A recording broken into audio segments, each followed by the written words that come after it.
गतवर्षी सिंधुदुर्गात आंबा पीक मोठ्या प्रमाणात आले.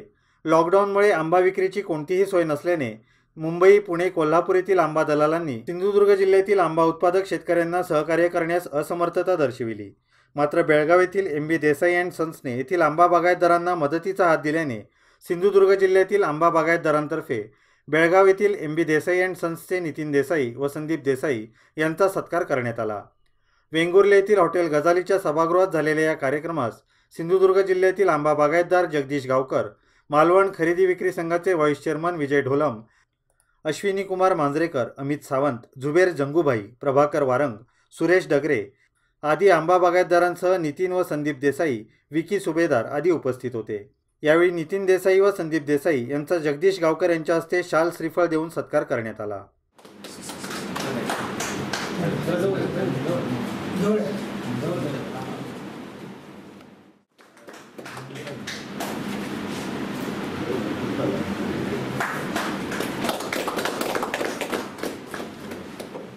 यावेळी बोलताना जगदीश गावकर यांनी कोरोना काळात केलेल्या सहकार्याबद्दल एम.बी. देसाई अँड सन्सचे आभार मानले.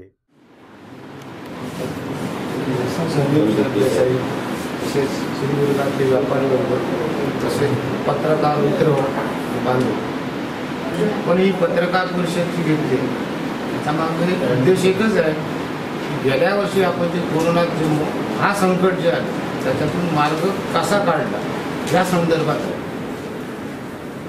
मार्ग काढणं म्हणजे मार्ग जो काढला त्याचा मागचा काय प्रयत्न नितीन शेटने जे आम्हाला सहकार्य केले असं कुठल्याच व्यापाऱ्याने आम्हाला सहकार्य केलं नाही.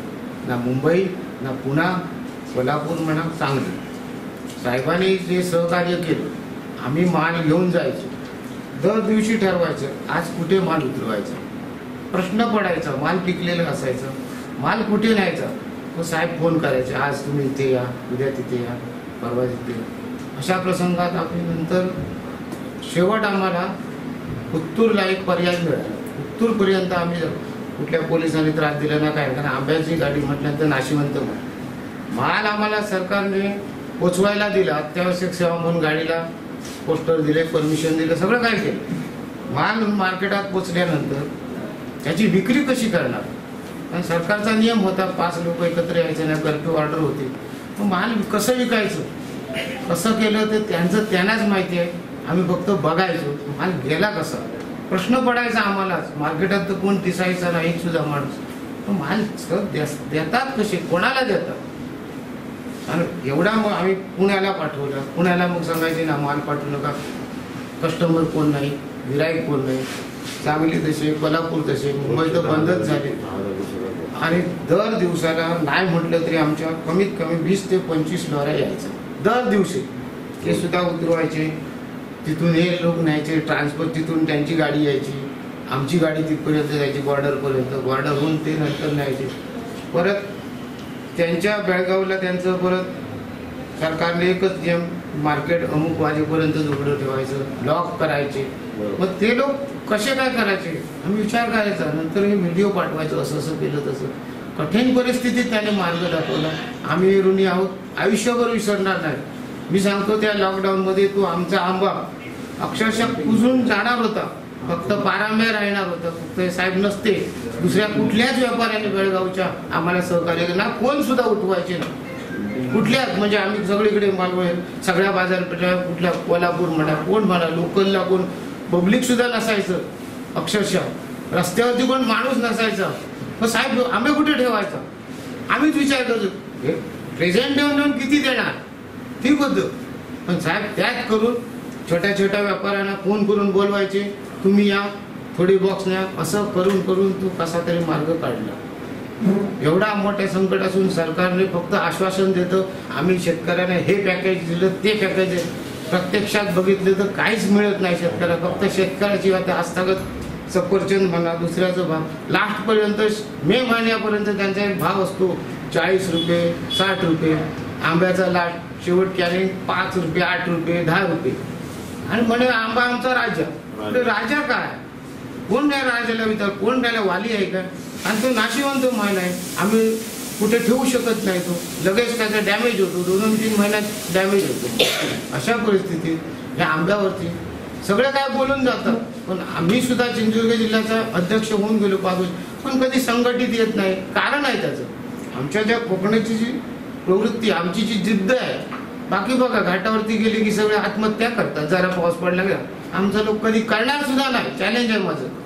कारण आपली जी संस्कृती आहे ना ती वेगळी आहे. आध्यात्मिकपणा प्रत्येक गावात, आपल्या सिंधुदुर्गात संतांची भूमी म्हणतात, त्याचं कारण ते आहे. आमचा लोक गरीब असेल, विकेल आपली घरदार जमीन विकेल, कधी पासावरती जाणार नाही, 100% जाणार नाही. एक तरी दाखवा बाबा आंब्याच्या व्यापारात बा संकट आला नाही पासावरती गेला. आपल्या ते देशावरतीच आहे.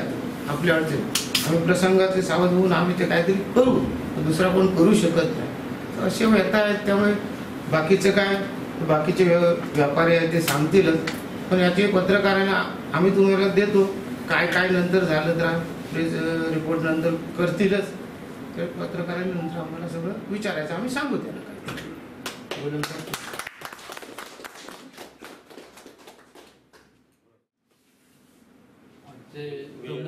प्रमुख माझं नाव विजय वसंत डोलम.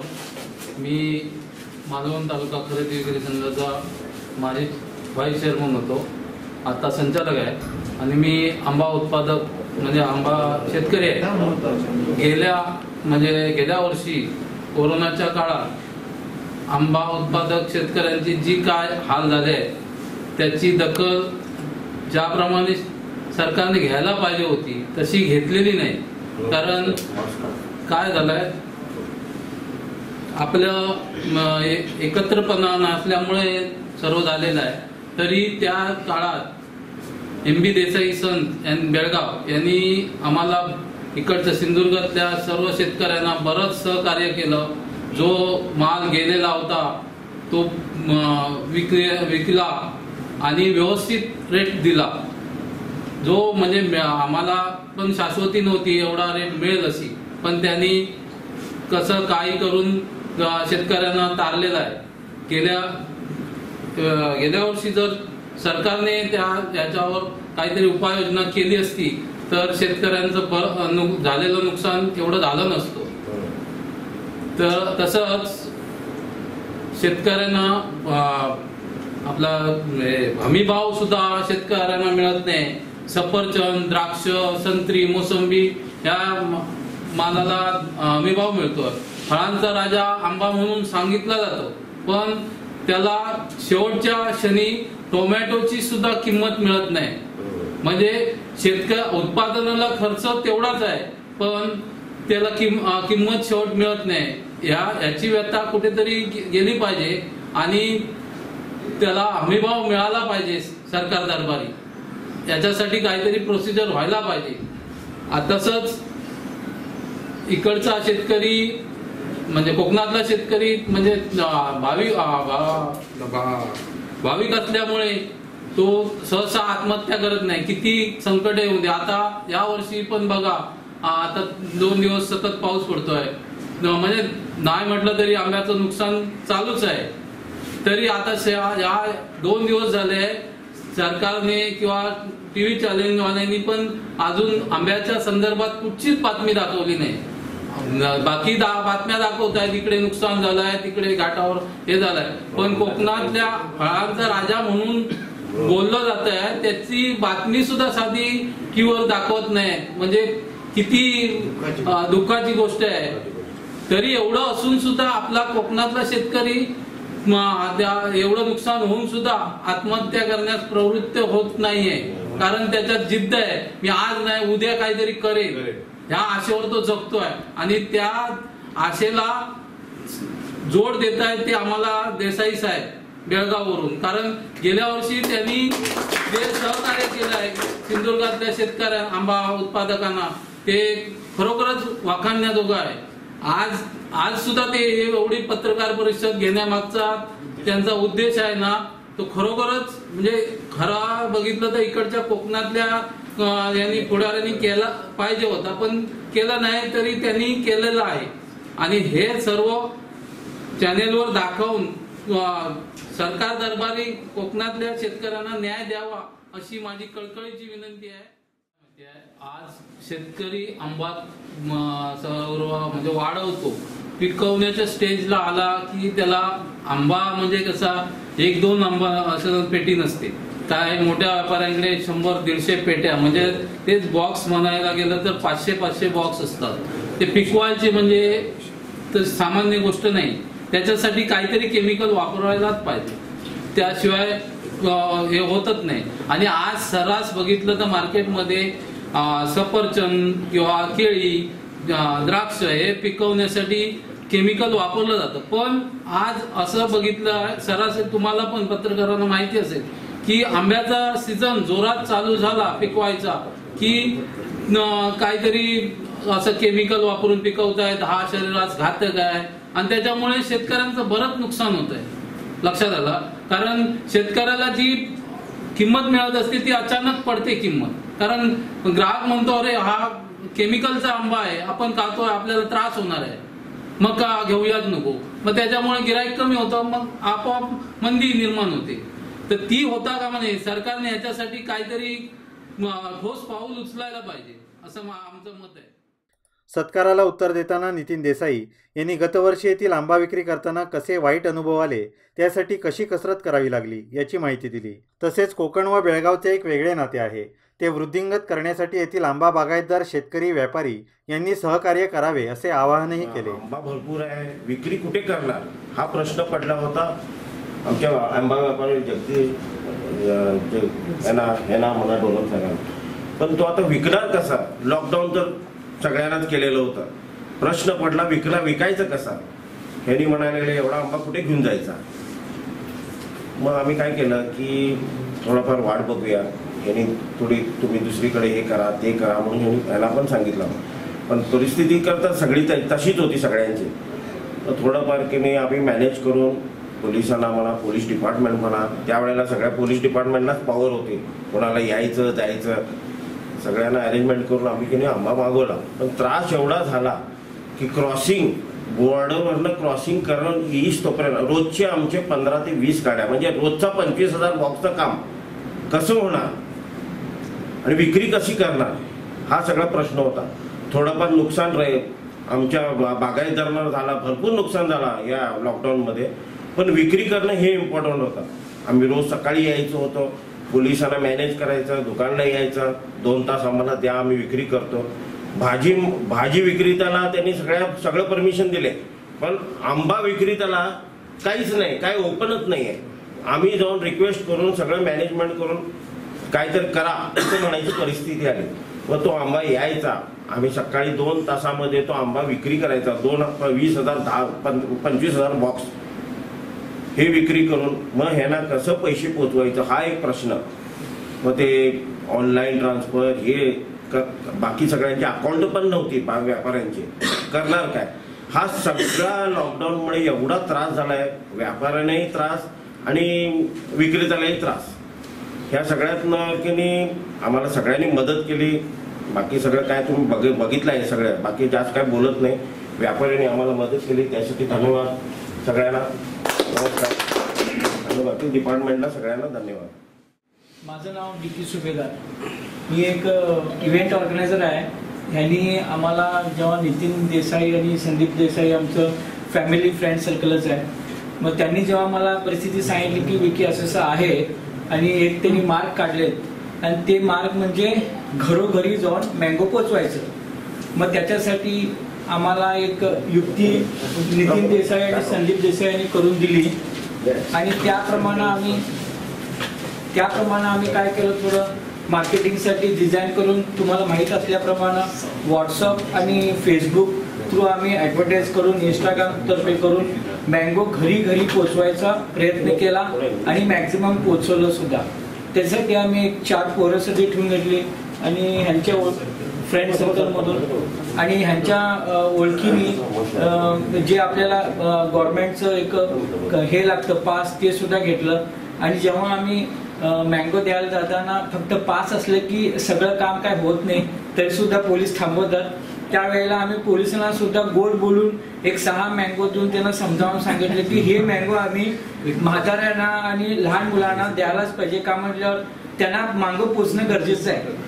का म्हटलं मुलांना आवडतं आणि वयस्कर माणसाचं माहित नाही की कोरोना आलाय म्हटलं की त्यांना बी मँगो पोचला पाहिजे यावर्षी, पुढच्या वर्षी म्हणून फार आमचं होम मार्केटिंग आणि हे होम डिलिव्हरी प्रमाणे आमचं मँगो पोचला घरी. धन्यवाद. थँक्यू. इनफैक्ट नितिन साहब जो भी कर रहे हैं मार्केट के लिए, इतना एक्सपोजर मिल रहा है सभी को, ऑलमोस्ट ऑल सभी को, जो भी वहाँ पे छोटे से छोटे जो स्टॉल्स है या जो ये जो गाड़ी वाले हैं, सभी को इतना एक्सपोजर मिला है. एट द सेम टाइम सभी को इतना अच्छा मुनाफा हो रहा है वहाँ पे, सब 4 पैसे बनाए and they are really happy with that. इस सीजन में 4 लोग इतना पैसे कमाए, they all are happy. In fact कल रात का एक्सपीरियंस से बोल रहा हूँ मैं. कल रात को मेरा साथ जो ड्राइवर था वो खुद बोल रहा था, इस बार सौगात जो भी किए खाली वही वजह से हम लोग रमजान किए.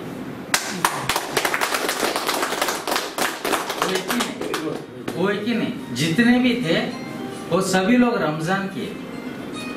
तो इतना खुश है सभी मार्केट में, तो वो एक अच्छा लगता है सुनने में. वो भी लॉकडाउन में.